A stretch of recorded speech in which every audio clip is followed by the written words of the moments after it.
लोकसभा चुनाव 2024 की चर्चाएं चारों तरफ है कि इस बार भाजपा किन नए चेहरों पर दांव लगाएगी।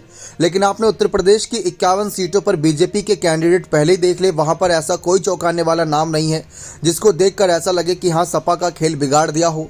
फिलहाल देखा जाए तो कई ऐसे नाम थे जो पहले से ही तय माने जा रहे थे, लेकिन इस बीच अपर्णा यादव के नाम की चर्चा हम करना चाहेंगे कि अपर्णा यादव, जिनको साल 2022 के विधानसभा चुनाव के पहले ही बीजेपी में एंट्री मिल गई थी, लेकिन उसके बाद कई चुनाव हुए, एक नहीं बल्कि कई चुनाव हुए, कई उपचुनाव भी हुए। उसके बावजूद भी अपर्णा यादव को किसी भी सीट से आगे करने को लेकर भाजपा ने कोई फैसला नहीं लिया है। भाजपा के कुछ सीनियर नेताओं ने साफ कह दिया कि भाजपा में किसी के नाम से नहीं बल्कि काम से उनको टिकट मिलता है। यानी कि भले ही मुलायम परिवार की छोटी बहू अपर्णा यादव, इस नाम के सहारे नहीं, उनका काम देखकर और उनके राजनीतिक भविष्य को देखकर और उनकी दावेदारी को देखकर उनको टिकट मिलेगा, इस बात में कोई दोहराए नहीं। अपर्णा यादव ने भी ये बात साफ कही थी कि उन्होंने तब बीजेपी का दामन थामा था जब बीजेपी का कई नेता साथ छोड़ रहे थे।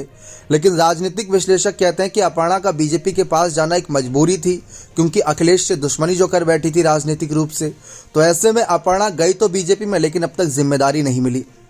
अब चर्चा ये थी कि अपर्णा यादव को एमएलसी चुनाव में आगे विधान परिषद के लिए भेजा जा सकता है, लेकिन वहां पर भी बीजेपी ने अपने कुछ नामों का ऐलान किया, जिसमें अपर्णा यादव के नाम दूर दूर तक नजर नहीं आ रहा।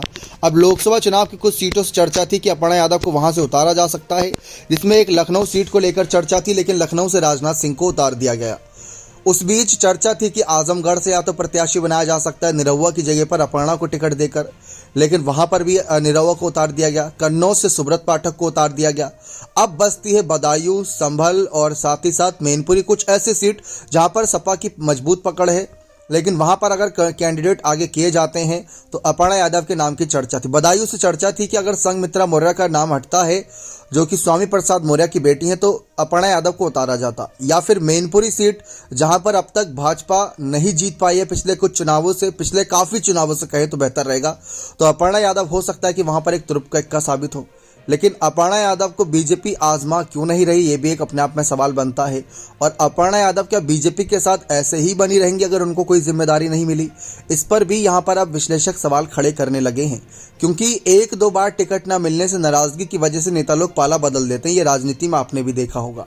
लेकिन अपर्णा यादव अब तक बनी हुई हैं। विधानसभा चुनाव बीत गया, राज्यसभा चुनाव, एमएलसी चुनाव, बीच में नगर निकाय चुनाव, फिर कुछ सीटों पर उपचुनाव, अब लोकसभा चुनाव, मतलब 5-6 चुनाव बीत गए पिछले 2 सालों में, लेकिन एक भी सीट पर किसी भी इनको जगह नहीं मिलती नजर आई। तो सवाल तो बनते हैं कि अपर्णा का वहां जाना क्या सचमुच भाजपा को मजबूती देना चाहती थी या मजबूरी में गई थी? अब भाजपा इस मजबूरी का फायदा उठा रही है, क्योंकि मुलायम परिवार की छोटी बहू अपर्णा को कोई जिम्मेदारी ना देकर ये इशारा दे रही है कि देख लीजिए, नाम कुछ भी हो लेकिन काम के दम पर भाजपा टिकट देती है। अब अपर्णा यादव चाचा शिवपाल से काफ़ी बार मुलाकात की थी। बदायूं से कैंडिडेट हैं चाचा शिवपाल, और चाचा शिवपाल इस जुगत में है कि वहां से उनका नाम हट जाए और संभल सीट से चाचा शिवपाल चुनाव लड़ना चाहते हैं। क्या ये इस वजह से कि बीजेपी, क्योंकि अपर्णा यादव का नाम बदायूं से आगे करने वाली है, इसलिए चाचा शिवपाल नहीं चाहते कि वो अपर्णा यादव के खिलाफ चुनाव लड़ें?